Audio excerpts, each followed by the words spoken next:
Hi guys, just before we start the episode today, whatever platform you are listening to this on, whether it be on the podcast, Apple Podcast, YouTube, whatever it is, please support it. Please like, subscribe, whatever you can do. We want to reach as many people as possible. So please do that and we'll get right into the episode. Welcome to another episode of the Chronic Comeback podcast. Today, I'm really excited to have on the show Allyn Amerogen. Is that perfect? Yeah. Got it. God, I do so badly all the time in these pronunciations. I think everyone's getting a bit fed up of me like checking whether I'm actually said it right or not. So apologies to all the listeners because I seem to do this every week. But just to give everyone a bit of a background into Allyn's story. So she's lived with like well over half her life with chronic pain and chronic illness, going from undiagnosed to misdiagnosed, which is a common theme for a lot of people going through chronic illness, and finally landing on fibromyalgia and chronic fatigue, probably two of the most general labels you can give people, which I'm sure it caused more confusion than it did clarity. Coming from a place where she was depressed, anxious and helpless, she worked tirelessly to reclaim her life, rewrite the narrative and flip the script on chronic illness. And she now helps others do the same. And if you check out her Instagram, Doing It Despite, which I thought was a really, really cool Instagram name. I've got to give it to you for that. And also her website, doingitdespite.com, where she's really putting out positive, consistent messages to people who are going through chronic illness and, you know, what she's been through. So thank you so much for coming on and sharing your story. How are you? Good. I'm good. I'm so excited to be here. And yeah, I'm just thrilled. So thank you for having me. No worries. Okay. So I alluded to the fact that you went half your life going through chronic illness. It was a long time. Before that time, what was so like in your childhood and before you started to develop any sort of symptoms, what was life like from a health perspective then? Yeah, it's funny because whenever people kind of talk about before all this, I mean, things started around 10, 11. Wow. So before that, I mean, I was normal, like, quote unquote, whatever we want to call normal. Health-wise, I was pretty good. The usual stuff. I feel like kind of right around when all my health issues everything started. So, it's been an interesting puzzle to try to put together a little bit. And it's one that I don't know if I'll ever fully put together, but kind of around like that middle school time frame is when things started for me. And so, it's interestingly enough, like I was super active in sports, but that's when I got tendonitis in both legs and like had to stop with soccer, and I got mono and all these things. Like it was just kind of anything that I could get, I got. But prior to that, I felt like I was pretty good for the most part. And then it was kind of a little flip of the switch, I guess, leading into everything. So was it the injuries that started, or had something already happened? Could you take us through that, I guess, the initial part of the story where things start to be not quite right? Yeah, the initial, I don't think it was the injuries. I think the injuries are a piece of the puzzle, and looking back at my body and like when things kind of started maybe not being 100% right. I think when things kind of started was when I had mono, so Epstein-Barr virus, which would have been 6th grade. So around like that time frame, so super early.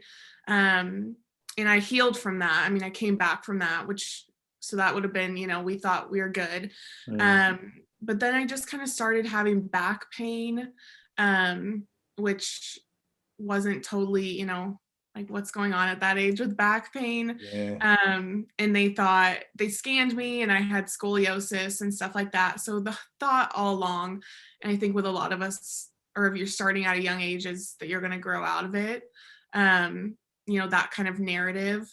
But I just kind of seem to continually progress with issues and pain and with the intensity of things. But I would say the start would definitely have been just kind of like this very gradual dip into something isn't right. And especially at that age, there shouldn't really be anything going on. And kind of things just kept going from there, I guess. So how was it affecting you on a day-to-day basis? Were you able to did you say, because you had injuries and stuff, were you not really being active, like, and were you able to go to school and do your lessons and all of that? Yeah. So gosh, I mean I would say around that time frame is when I found that I would get sick with anything and everything. Like my immune system was nothing, it felt like. So I was still my like claim to fame is that I've been functioning throughout all of this, and have always been going to school, doing things on time. I'm a big, I don't know, perfectionist in that way. And I think a lot of anxiety was coming from the fact that I didn't want to get behind, especially at such a young age.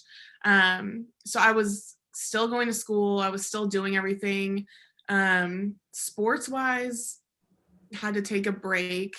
I was I don't know, do you guys know like the walking boots over there? Like if you were, it's like not crutches in a cast, but it's, they're like these walking boots to immobilize your legs. And so I'll have to send you a picture. Not the same as like Forrest Gump had in, like, am I thinking it? I've got it completely misread. Maybe. What you're saying. Like they put him in like is it, sorry, because you couldn't, why were you wearing those, sorry? So because I had the tendonitis in both my Achilles heels. So they put me in these walking boots in both legs. Ignore what I said. What I said was completely wrong. If I edited these, I would edit that out, but no, we're gonna keep it. I like it. And now I'm gonna have to go watch that movie again. So yes, like I was in these walking boots like for a long time.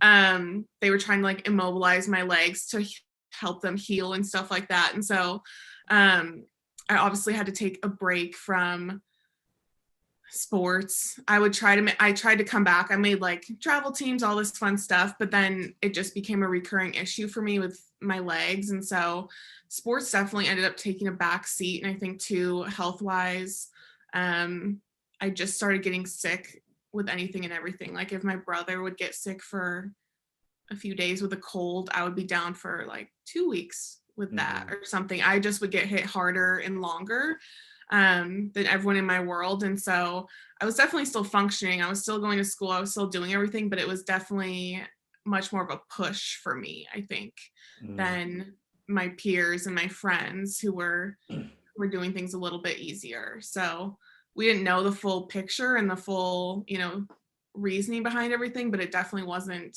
the typical childhood experience. Yeah. I think from doing this podcast, I seem to come across like a lot of this where people have it in childhood and they maybe get labeled as the sickly child, or the child who's just maybe a bit always tired all the time, but like doesn't actually, they don't identify what's going on because they just assume, as you said, that like it's just a phase. At what point was it like, okay, no, we need to figure this out because this is really impacting me? I think none of it was normal, right? And so it was always concerning to myself and my family. And at that age, being like, why, I wanted to be doing these things. I couldn't fully keep up all the time.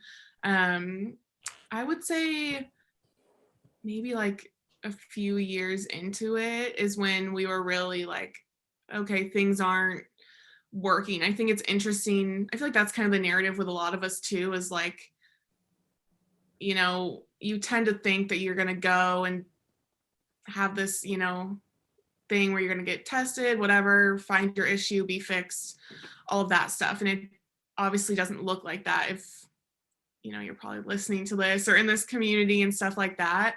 And so I think once we kind of reached that point of being in it for a little bit and realizing we weren't making progress and things were actually intensifying for me, I think I've kind of tapped out of physical therapy multiple times. Like I'd seen different people. That kind of became the thing. Like, well, your body and your back. My back was always my primary issue. And so let's kind of work on that. And there were multiple people that were kind of like, we've done everything we can for you. You know, like, let's see if you outgrow this, that kind of thing. And so I think around that time was when it became much more of a concern, because it was evident that I wasn't growing out of it. I was kind of growing into it, and it was becoming more of an issue. By that time I was in high school, and that was a concern. Like going to college was always in my path. I knew I was doing that. And so how to get me there healthy and like happy and fully functioning was always a big goal. And doing all of that stuff, and just also not missing out on life. And so I think that we are trying to figure that out constantly. But I would say definitely a few years in is when things ramped up, and you know, we started really elevating things with my care team and looking at other options and looking into things a little bit further than just accepting what had been told to us, I think. So let's talk a little bit about that in terms of like the doctors and the messaging you were getting. I'm assuming you went to see numerous doctors. So what was happening at the beginning, like, and could you talk us through, you know, what you were hearing, like what were they telling you was going on? Yeah, I mean, beginning, honestly, because I was so young, was school. I mean, again, this was all primarily in my back, was where my pain was coming from in my initial complaints. I didn't ever fully put together my issues with my immune system until later, because I just thought that I was a kid and I was getting sick and it was just annoying, but I never fully put two and two together. So my initial concern was with my back pain. And the messaging was that you have curvature in your back and we're going to monitor it. We're going to give you PT. You're probably going to grow out of it. If it gets really bad, then we'll, you know, brace you or do surgery or something like that, but we'll just keep monitoring it. And that was the initial messaging. And then as things, you know, kept escalating, the messaging was, we don't know where this is coming from. Everything, and I think that's consistent for a lot of people, is that everything looked fine, right? I was textbook a healthy, functioning child.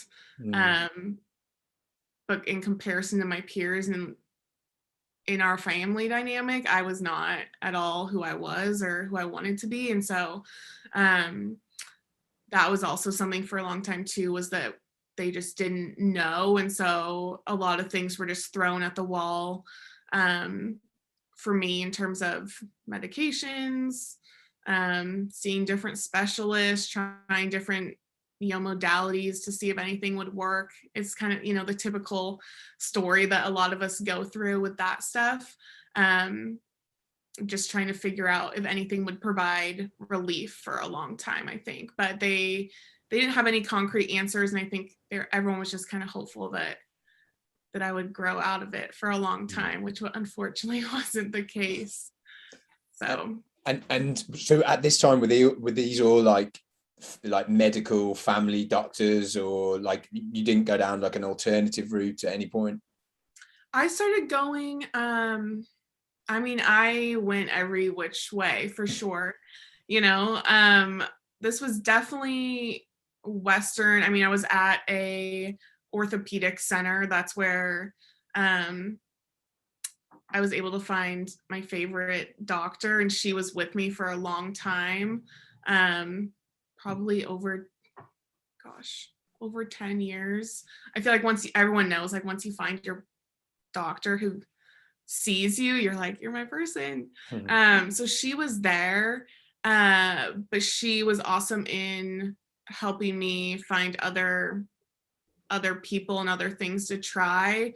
And I think too, as a lot of people will resonate with, family, friends, everyone is like, oh, we need to help you. Like you're not, and so everyone throws things your way of like, this is my like this is my massage lady that I really love, or this is my acupuncture gal, and all these things. And so I ended up trying, I went every which way with acupuncture, massage, I did, PT, I did biofeedback, all the things, like naturopath stuff, which was quite the experience. And we'll get into this, but I think too, like my mind wasn't there at that age to be doing those things. I think I was still waiting for someone to have my answer on fixing me. So I was kind of going through the motions of going to those people. And that it did contribute to probably why things weren't as successful as they maybe could have been. I'm a big believer in, where your mindset's at with things in your healing journey and how successful that's going to make it. And going through these things at such a young age, I just wanted help. Like I just wanted it to be done. I want someone to say like, this is it, you can take this, or like we can do this procedure and you'll be fine. And there were days that I literally prayed for like a surgery. I was like, give me anything. I will take whatever, if it means that we can be done in like tomorrow or in a month or whatever. And so I think that, component too, probably, attributed to why things were a little drawn out, or why some practitioners didn't see the most success with me back then. Well, I guess at the age when this all first started happening, you're at an age there where you don't solve your own problems at that age. If you have like a big problem, your parents or your teacher or other people solve it for you. So you then had to have this huge problem. Yeah, it made sense that you wouldn't just suddenly think, oh, I've got to solve this now. And that's got to be a really tough transition to have to make. At what age? So throughout all this time where you were seeing all these different doctors and trying to, going every which way, were you getting any like tests done that showed any sort of, I know you got all the tests done that show you were absolutely fine. I got loads of those. But did you get any tests that showed like abnormalities, like anything at all? Yeah. Yes. I mean, we can have a club on like every scan we've had together. I think it's an insane list. Yeah. And so, I had anything and everything that could be scanned and run has been done. What always kind of came back for me was inflammation markers. I always had inflammation markers. I mean, a month ago, I had my labs run and my inflammation markers were high. That stuff has always kind of been a thing for me. And then also in my back, when they would do scans or anything with contrast, probably around age maybe 18 or so, they ran a few and saw that I had, they saw some inflammation in like my SI joints, my low joints in my back, which was consistent with where my pain was. And by that time I had, I think at 15 is when I had my first SI joint injections. I just started having them. We were trying to control the pain. And so I've had dozens of those done and stuff. So, but 18 is when something finally kind of popped on that. And that's when they kind of ran with that. So 18 to like my 23 or so, they took that and ran with it and thought autoimmune. Again, I didn't have the genetic markers and I wasn't fitting the typical profile of like a man in my, I don't know, 40s, 50s, whatever it was. But they were treating me for ankylosing spondylitis at that time. So autoimmune. So they put me on the whole family of biologics at that time. And I ended up, so I was self-injecting those for a few years and then ended up on IV treatments after college when I was home. And so that was their whole thing, was like, they saw that and they thought, you know, well, we haven't tried this and like this might be cause.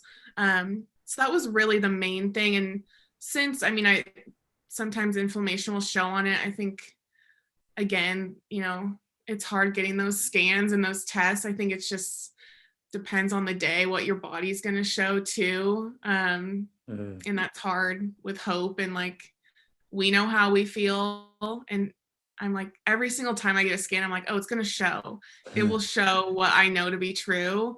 And then, you know, nothing comes back, or something so tiny. And it's the whole, you know, roller coaster that we all ride with this stuff. But that's kind of what has shown for me, which is apparently the bare minimum to them. But yeah. And were you ever tested? Because quite often there's a big overlap with stuff like Lyme disease, like mold toxicity, like all of that kind of stuff. Were you tested for all of that, like different bacterias, different tick-borne stuff, and all of that came back? You didn't have anything of those? Okay, well, I love how you started this episode when you were like, you know, fibromyalgia, chronic fatigue are really, you know, widespread. Because that is something that that's my internal struggle right now. Yeah. Is that's where, you know, we've ruled out a million things, right? But that's where they've told me I am right now. But Lyme has been on my mind for probably a good few years now.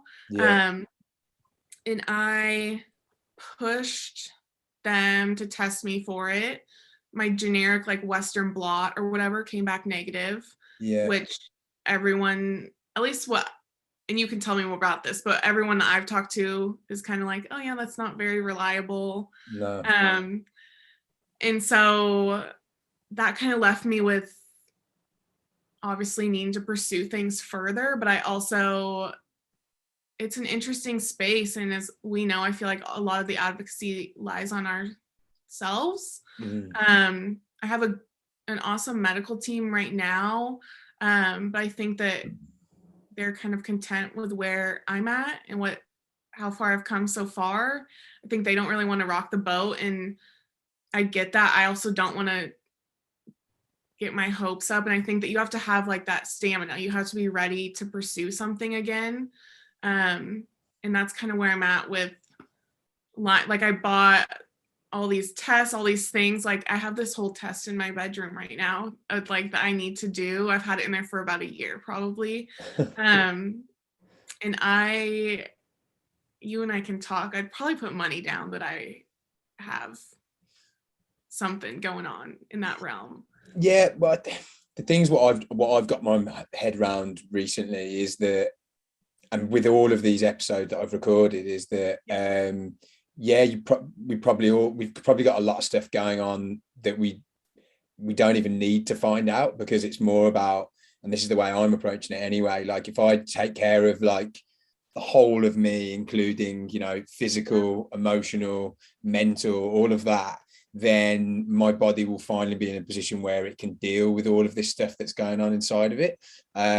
Like there's a good reason why I've got mold, you know, heavy metals, like parasites. You know, they found a good home, they found a good host, because I've been able to let them in with the, you know, the way I'm set up. But if I've set up in a different way, then I'm going to be able to deal with them and get rid of them like a normal person does. I don't know how to say normal person, but you get what I mean. But yeah, anyway, so I guess going back into your story, I mean, you mentioned you've come a long way now, but what was I mean, actually, first of all, let's just talk about, like, what was this like for you? You mentioned you were 18. What was this like for you at that age? Like, having spent pretty much all of your like teenage years in this situation, I imagine at that point it was so much part of you that it was difficult to imagine a life without it. Is that right? Yeah, it was me. It was Yeah. who I was, you know. Um, how, yeah, I mean, I stopped sports in middle school, um, except horseback riding. Horseback riding has always been my outlet for sure. So I kept doing that, and I still do that to this day. But typical, you know, I wasn't. Nothing looked like other people. You know, I wasn't doing like going to soccer practice every day. I was going to PT or like not a weird, but someone's office for some appointment. And from age 11, 12 on, I think around 22 is when I did a full stop of everything. But from 11 or 12 on, I was medicated the whole time, just on different. We were trying everything, any like whatever, and so that too. And I never fully. That was just my normal, until I got to college, and I'd be like, oh, I have to go to the pharmacy, and my friends were like, I've never gone to the pharmacy, and I'm like, oh, it just yeah. So it was a very much so part of me, and it was who I was. And around that time, 18 is when I definitely started struggling with mental health issues in relation to it. And that obviously, like in retrospect, was a combination of medicine that I was on and change of environment, and it was kind of the perfect storm of things. But that was I think when I kind of broke a little bit after having experienced everything for so long and trying to keep it all together and go at the same pace as other people, and not fully, as much as it was me, I was still, trying to show up in this way that I mean, close friends knew, but not really the ins and outs of what every day was like for me trying to show up with this.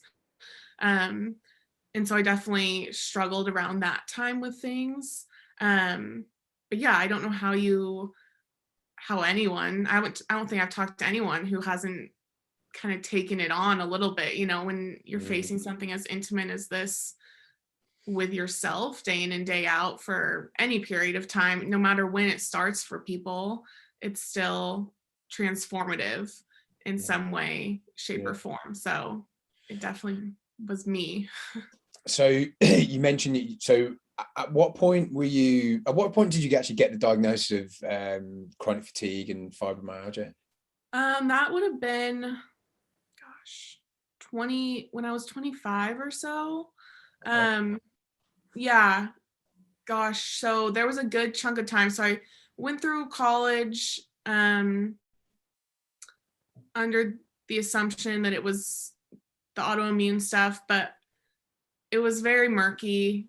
As a lot of this stuff is. I was still, the treatments that they had me on weren't fully helping the pain. I was still going home and doing like nerve burnings on my back or SI injections, all these things to try to mitigate the pain. So like that would be my Christmas break or something. I would come home and try to book it in my 2-week break or something.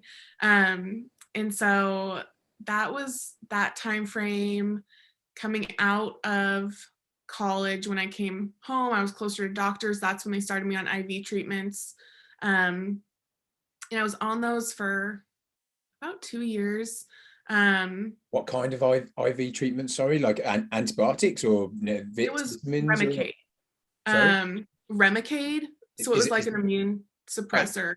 Oh, okay. So medicine, not like natural stuff. Yeah. Okay. No. Yeah. So yeah, I would go and hang out. I was always the youngest one in like this infusion room with and I was just hang out there. It was an experience, quite the time to look back on. But I was on those, and they told me that was my life. Like, this is what we're going to be doing every I forget how often I was getting them, every month or something. Did they make you feel And better? Did they make you feel better at all? that's the million dollar question, right? Is what is your better? What is your threshold? And I think when you're living with this for so long, it's like finding what that is for you. And Yeah. so I think that's part of why I was doing it for so long, is like, how good can I get with this? Yeah. And I felt okay, but not, I was early 20s. Like I was like, I should be good. It was hard. It was hard on my body, right? And because it was working on my immune system. So things were, um, I would always feel fatigued after. I felt like I had to watch who I was around. I didn't want to like catch something and, be sick for longer.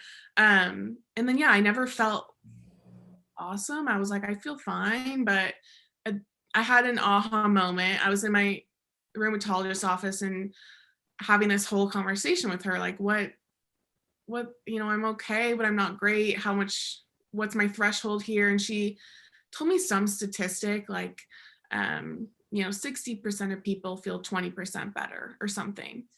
And it was something like that. And I was just like, no, no, no. At early 20s, and you're telling me that this is the rest of my life, it's not good enough for me. And so that was when I talked it over with my family. It was a process, but like I decided to go off of those infusions against her advice. And that was really hard because they were not happy with me. They did not advise that. They were pretty strict, and they kind of gave me a 6-month window. They said, you have about 6 months. I forget what the deal was with the medication, but they said kind of at 6 months, your body will not receive it as well if you wanted to go back on it. And I was like, fine. It's not working wonders right now. Like there has to be a better quality of life for me than this, because I wasn't living. I was just going through the motions of things. And so that was kind of my big turnaround, I think. And yeah, that's when I went off of that, and I kind of had a little few year hiatus of trying to figure things out. And I ended up at Mayo Clinic, and that's where I had my diagnosis around age 25. And that's where they also told me that they didn't believe the autoimmune stuff was correct. And so it's a whole process of stuff, that we're all trying to figure out, but part of my story, I guess. So how did that feel when they finally got like a diagnosis? And I guess in one way it was amazing to finally get a label, but then in another way you kind of feel like you've lost a lot of time as well. Yeah. Yes. It was interesting. I'm not gonna lie, I was not thrilled with the fibro diagnosis. I wanted more. Yeah. And I still want more. And that is something that I personally have to work on why that is. And this community, as much as I pour into it, they pour into me. And I've met some amazing people who are totally on board and content in living their best life with this diagnosis. And I'm learning a lot from them. Personally, for me, I think that there's more out there, but I also 100% agree with you and resonate in the fact that I don't know if I necessarily need that other diagnosis, whatever it might be. I totally believe in like the brain retraining, all of that stuff as well. And that if I'm doing that stuff and I've seen it's working, that things are shifting. And so I think that that's just like an ego thing or something internally with me in terms of needing a name.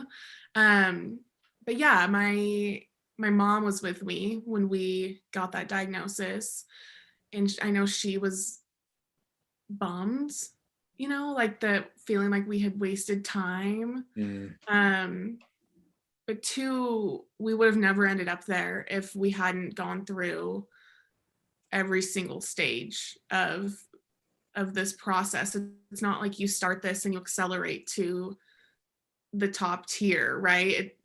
You never know what this is when you start. And so as much as everyone wishes it didn't take as long, or it wasn't as painful or as draining, I think that's the process that we all go through. And I've learned the most about myself. And I wouldn't, as much as every single day has been a push, it's also been a blessing in a way, because I feel like, especially going through it at a young age, it taught me a lot about myself and totally shaped who I am now.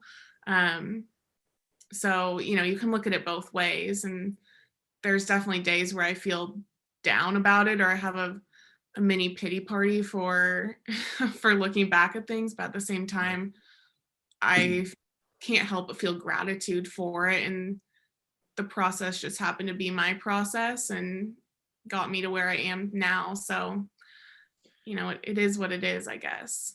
Yeah, but you can look at it, and like with anything, you can always look at something on two sides, can't you? Yeah, it happened to you so young, but then happening to you so young gives you more opportunity to live, a better life after that, and means that you don't have to go through these lessons. I talk about it quite a lot actually on this podcast, like going through these lessons a lot later on in life, when actually you're a lot less moldable and a lot less wanting to change.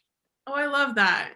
That's awesome. No, I haven't thought of it that way, honestly, but that's super cool. I think that that's interesting for sure. Yeah, it's a perspective thing, right? A lot of this, unfortunately, you don't realize it when you get into it, but yeah, I it's something, I'll ask you about at some point in this podcast, but just like how, looking at how it's actually helped me in my life right now.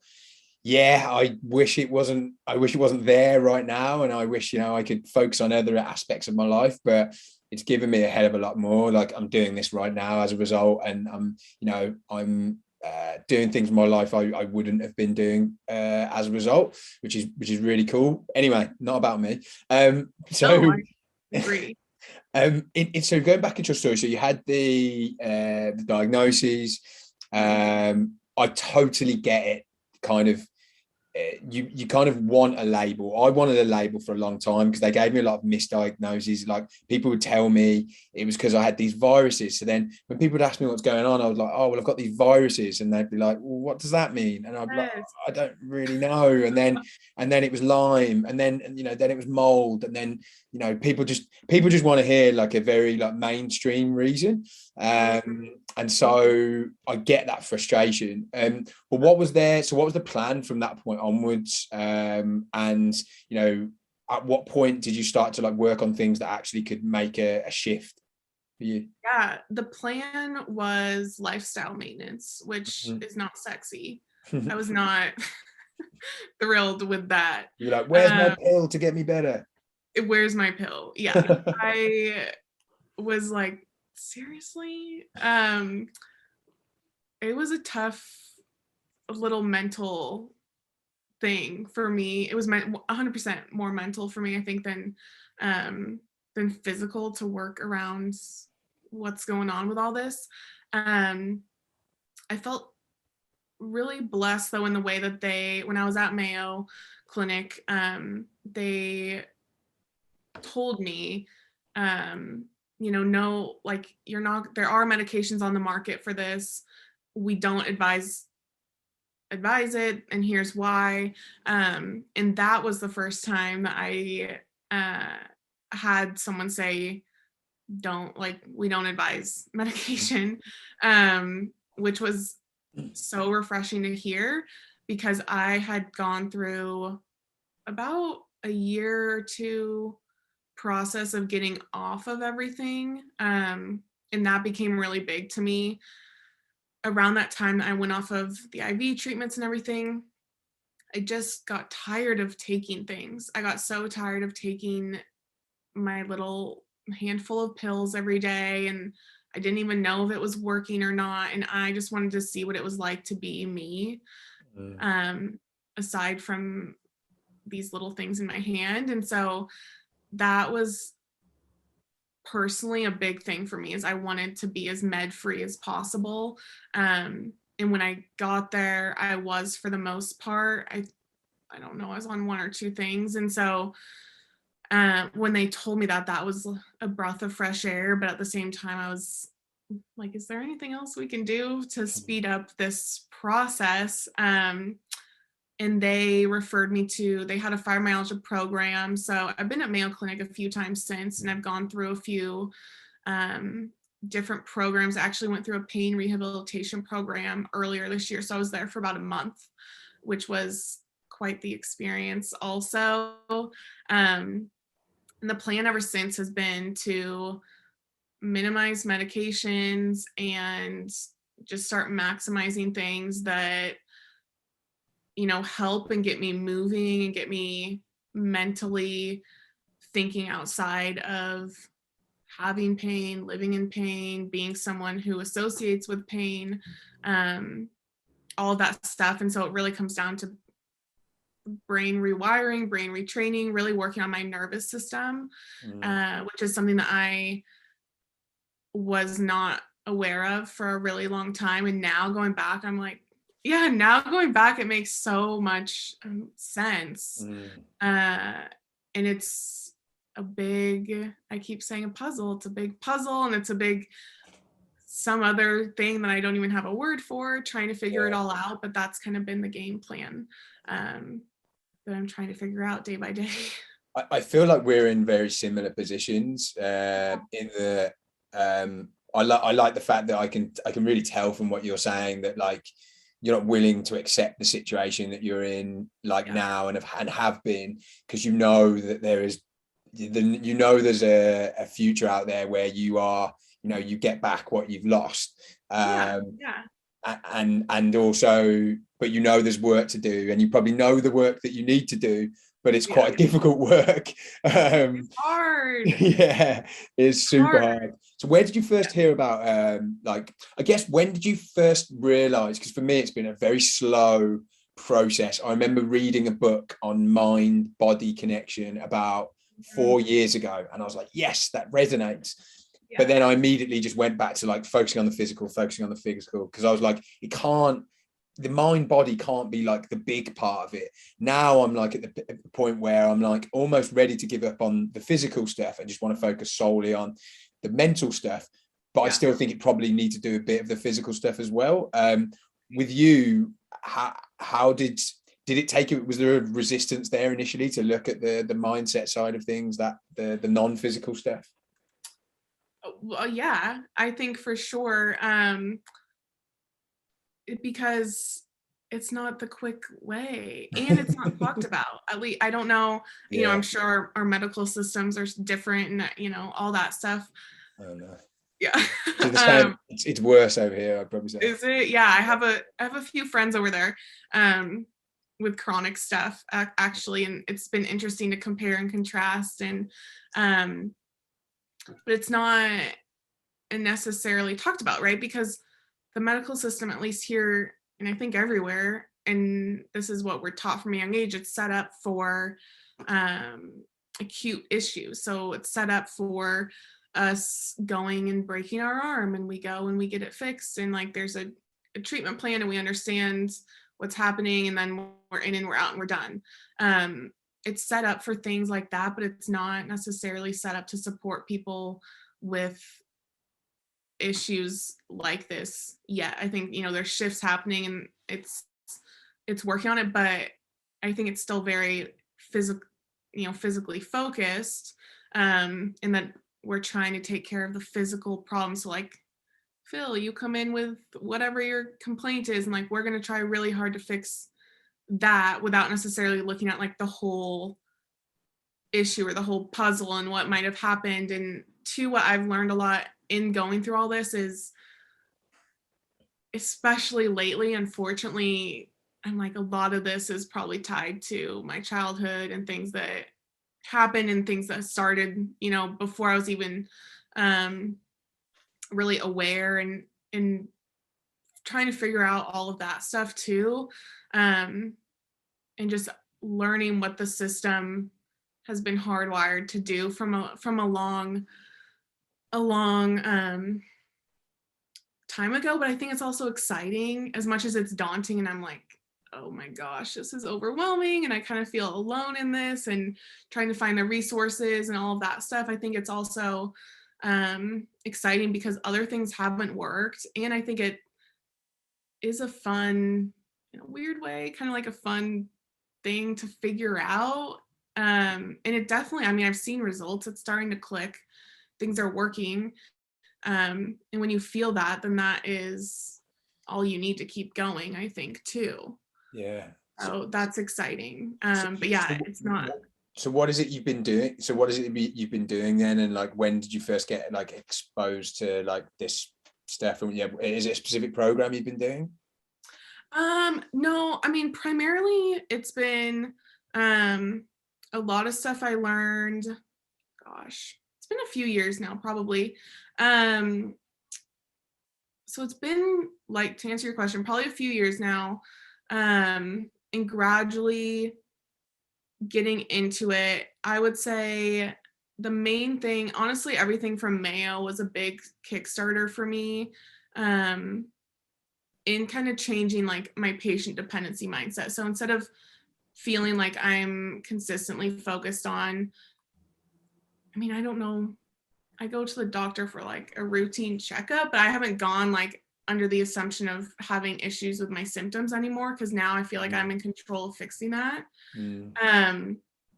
And so I feel like the main Kickstarter for me was being there and just hearing and having that peace of mind that like you can fix this, and knowing that. And the pain rehabilitation program I went through earlier this year, like I said, it was a month long.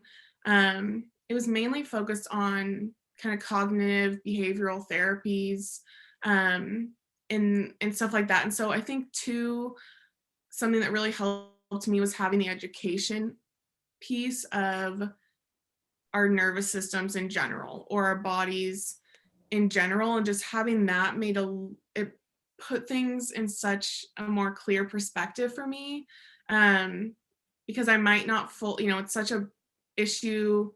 I mean, you don't know what's going on, and I think that's when we rely on doctors a lot more. But having this knowledge of like what's actually going on with my nervous system, and what happens if I were to go and get injections again or try and do these things again, like what it's actually doing to my system. And so having that knowledge has been really empowering for me. And then I feel like I've also just been building my own toolkit. I haven't necessarily been going through any specific program. I have a few friends who are doing brain retraining programs, which are amazing, but I feel like I'm kind of at this point where I want to explore it myself and find what works for me personally, because I've been consuming for years, and I know I have the answers inside of me. I know I can do it. It's just finding what works for me. And my clients, everyone, I always feel like, and kind of preach this, that it's creating your own toolkit and your own toolbox. Like what works for me is going to be different than you, and so on down the line. So I've just kind of been experimenting too with different, modalities like meditation and Reiki and different things that like get me connected to me. And that stuff has been really powerful, in just calming down my nervous system and slowing down, because I'm definitely someone who has a tendency to kind of run fast and get going with everything. Yeah, so that's been just kind of my main goal and focus right now. And I think if I notice something and like a gap or a need down the line, then I'm more than happy to look into a program. But right now I've just been trying to kind of figure it out, for me. And it's Yeah. been fun. It's been good. Cool. And in terms of I guess the improvement that you've seen, where would you say, like, have you seen the improvement in symptoms, or was it mainly is it mainly just how you feel mentally on a day-to-day basis? Yeah, but also my pain. I mean, my pain has for sure gone down. I mean, I haven't. So probably 2 years ago. I mean, I feel like I've noticed the biggest difference in the last few years.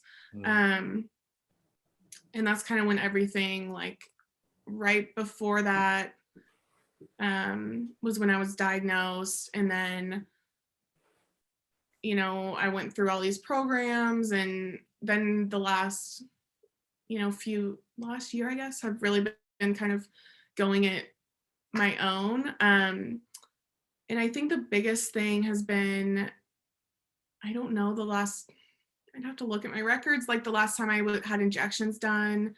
I'm definitely off of everything medication wise. I feel like um, definitely just much more myself and clear in like what I need to be doing, what I want to be doing, functioning wise. I mean, there's always like, you know, I still feel like fatigue can get me sometimes, but I feel like I'm able to work through these things a lot better. And that for me, that's a win, because I don't know how realistic it is for me to sit here and say that one day I'll be 100%, you know, symptom free. I don't know. That's a whole other conversation to have. Yeah, I guess that's all. I get, for me, in my opinion on that is just Yeah. like, that's the expectation Yeah. you set for yourself. For me, that is, look, it's another conversation that I have with people is like, there'll be people who are normal, healthy people who just have symptoms on a day-to-day basis, but they won't think of themselves as chronically ill. So we'll always have like some symptoms, but whether they're like chronic long-term symptoms, I don't know. It's just me coming from my perspective. My goal always has to be that I will sort that out, and I think that is realistic. And I have the amazing perspective of interviewing almost 100 people who have come back from the most ridiculous situations. So it's added to my belief. So I definitely think it's realistic for you. But I don't. I'm Oh, I not love you, that. so I can't. I also feel like when people say that to people, like that can be also quite antagonistic as well, because there's something inside of someone that's like, you don't know me. No, I think that is awesome. I think that that's really helpful. Um I'm always just like, oh, I don't want to like ostracize people in my community and be like, you know, you're gonna like, I'm right here and healed, like totally. And you know, I think that is something too, when you're deep in it and you hear these things and you're like, oh, what the hell, like I'm so far from that, or how do you get there, and all that stuff. Um and being healed like almost sounds like kind of a load of crap sometimes, like, are they really healed, or like what do they still deal with, and stuff like that. But no, and maybe I am further along than I think. I don't know, like that's the thing too, is when you're living with this stuff day in and day out, it's very interesting. It's hard to, I think you have to be your own biggest fan, and you have to, you know, push yourself and be your cheerleader and advocate for yourself and do all these things. But I'm sure things are better than I'm making them out to be right now. Things are good. Like I feel good. I've been able to function back to working out, started my business, all these things that have been amazing and such blessings. And I think a lot of that wouldn't have, I know it wouldn't have happened years ago, and it's been, you know, things that have been goals and dreams of mine. And so I definitely need to become better at celebrating what's going on in front of me. But there's definitely been a lot of progress made. There's still progress to be made, but night and day from where I was a long time ago and where I probably would have been had I stayed on the path that I was told was mine, without deciding to listen to myself. So there's a lot to unpack there, but things are good. It sounds like you've come a long way. I think it almost like you need to allow yourself to, one, pat yourself on the back in terms of like where you are now compared to where you've been, but also just allow yourself to maybe dream big about the future. So I'm releasing a podcast this week that Brian he does all the work. It's one where I talk about like the restrictions of like chronic illness, and the restrictions that essentially, you know, when when you're chronically ill, your world gets smaller and smaller and smaller until the point where your expectations of what's possible for you in your life is just so low. And almost when someone mentions that it could be better than your expectations, you're like, no, fuck off, no, it's never going to be like that. And I just like challenge that, like, because I used to be like that, whereas now I'm like, no, actually I'm gonna think a lot bigger than that, and I'm gonna have something that might seem ridiculous now, and there's no way I think I can do it, but I'm just gonna have that as a goal. And so that's kind of like my mentality. So maybe just maybe think about how far the fact that you're night and day to where you were before means you can be night and day again. Do you know what I mean? Very true. I know. I like that thinking. No, you're right. It's a continual practice, that's for sure, working on this stuff, but it's exciting, it's rewarding, and I oddly wouldn't have it any other way, even though it's kind of messed up how we've gotten here. What's interesting about what I've heard you talk about a few times is that you're getting to know yourself. I think you said something like that, there's a lot of things that maybe just alluded to the fact that you've had to go down a bit more of a spiritual path, which I definitely had to. And if you'd have met me before all of this, I definitely wasn't a spiritual person. I might not seem like it now either, but a lot of people on this podcast have had to be kind of go down that route. And it's almost like if you'd have just got better from pills at 16, you would never have be where you are now, and you're being forced to look at stuff internally that means that you can have a more rich and fulfilled life, which is why you're working for yourself, you're doing stuff to help other people. So I love the fact that you're already saying, you're saying like how grateful you are for all these things. So do you really see that, like the sliding doors moment of your life, like you not getting ill and you getting ill, like how your life is better potentially as a result now? Oh yeah, I again, like, this has been me. I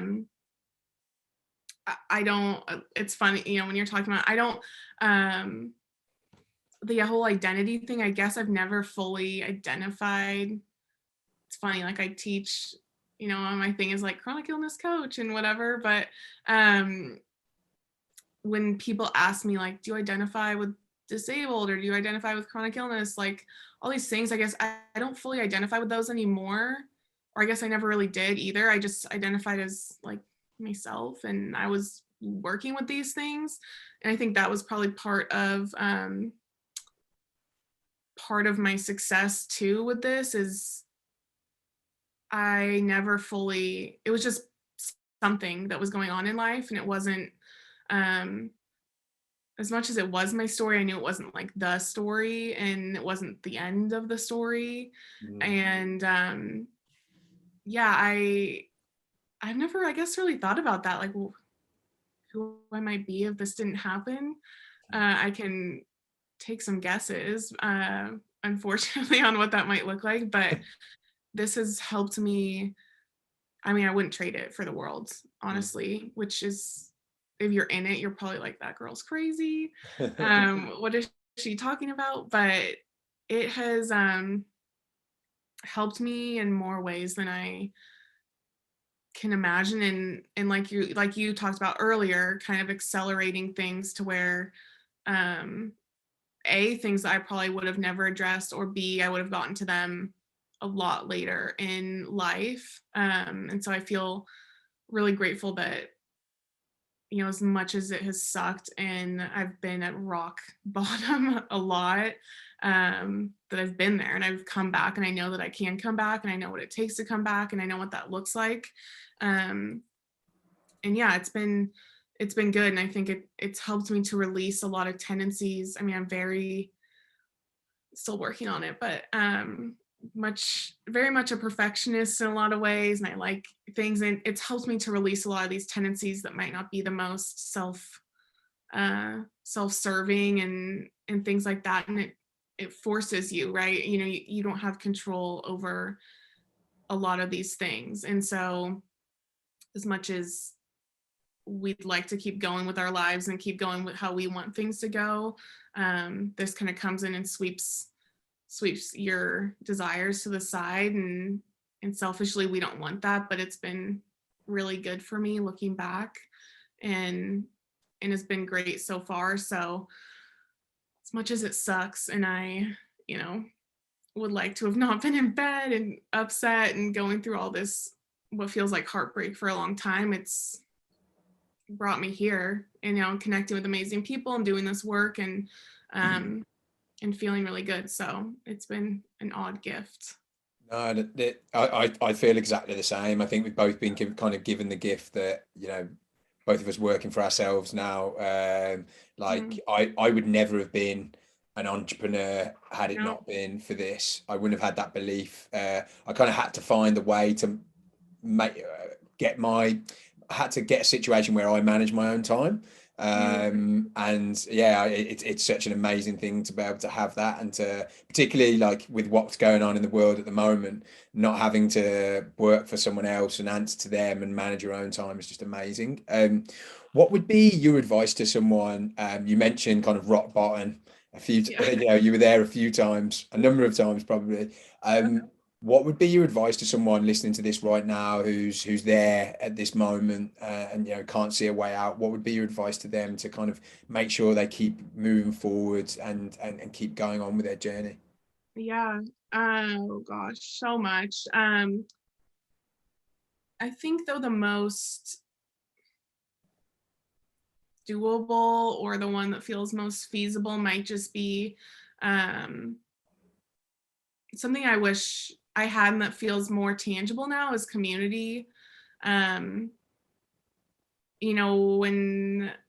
I started down this road, and I didn't know I was going to be in this. I didn't know this was going to be my life.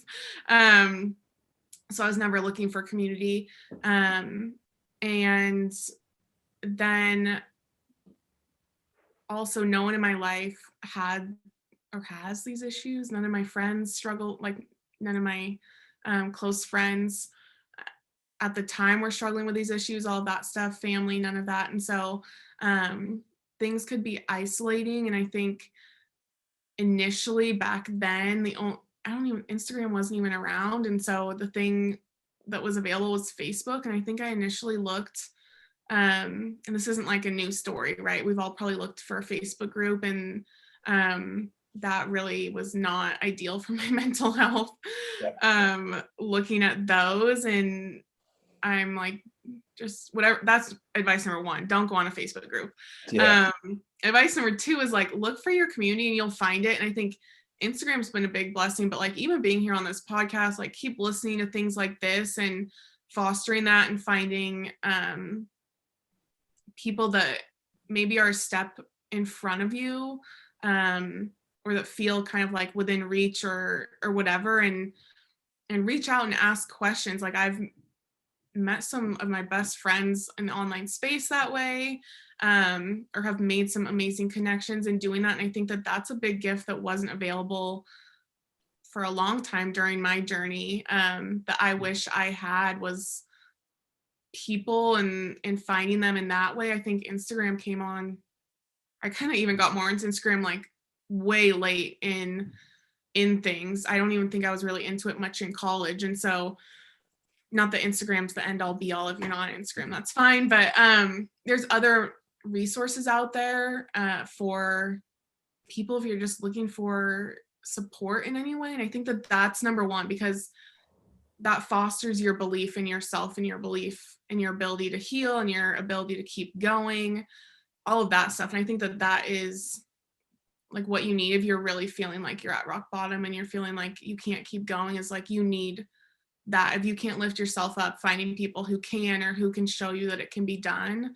I think that can be important. So I can help you find people, I'm sure you can help them find people, like, or just looking at past guests on this podcast. There's so many people out there now. And that's a gift that this stuff's being talked about a lot more. So just looking at that and kind of exploring that, I think that was something that I wish I would have done or could have done.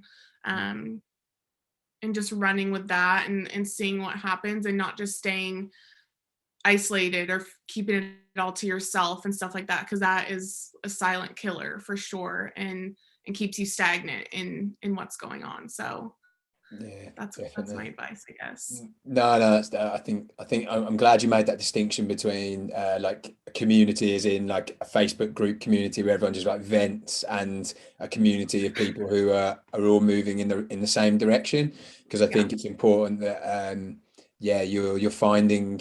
But yeah, what you said, there's someone who's a step ahead of you. I actually think about that, in that's true in life. Like whatever you're doing, and you're trying to, a goal you're trying to reach, you're trying to find someone that's like doing it a bit better than you, so you can Yeah. steal their ideas, and get motivation from them. No, totally. Yeah, it's just part of the process. But some of like my closest friends or people who I talk to the most are all in the online space now, which sounds super weird, and I hear myself saying that, but like they've carried me through some stuff this year, or have been big supporters. And so if you feel just like alone or stuck in that and isolated, I think that is somewhere to start, and just being open to that, or just open to seeing things or doing things differently, Yeah. is huge. If people want to like connect with you, reach out to you, I think I mentioned your Instagram, but could you remind people like how they best do that? What is your Instagram? What's your website? Yes. So my Instagram is doing it despite. It's that because it used to be my name, and for the exact reason that we started this is because people either couldn't say it, or I'd have to spell it out every time. So I laughed when you were like, "Great name." I'm like, that for a reason. So it is doing it despite, and I'm over there that's probably the best way. Like I'm in my DMs, like reach out. I'm always happy to talk to you guys. It's also, my website's linked there, even though it really needs to be updated, so don't judge me there. And then yeah, there'll be new stuff coming out, new programs for 2022, and I think my email's linked in Instagram and stuff like that, and on the website. It's doingitdespite.com, but those are the main ways to find Awesome. me. Awesome. Thank you so much for coming on and sharing your story. I think it's, it's amazing for us having people on who, are at the end of, I'm fully recovered and have all had all that. But then I do also love it when we have people are on the show who are who've made, good progress, but they're still got a way, to go, but they're just putting out a positive message. And I think it's super inspiring and relatable to me, but also to anyone who's listening. So keep doing what you're doing. I would really like to have you on again in like a couple of years' time, when I know things will have shifted even further. I think that would be awesome to have you back on. I think we must do that, actually. We're going to have like a round two of people who have come on, and see where they're at in a couple of years. I think it'd be really interesting, including myself. But yeah, thank you so much. Of course. Thank you.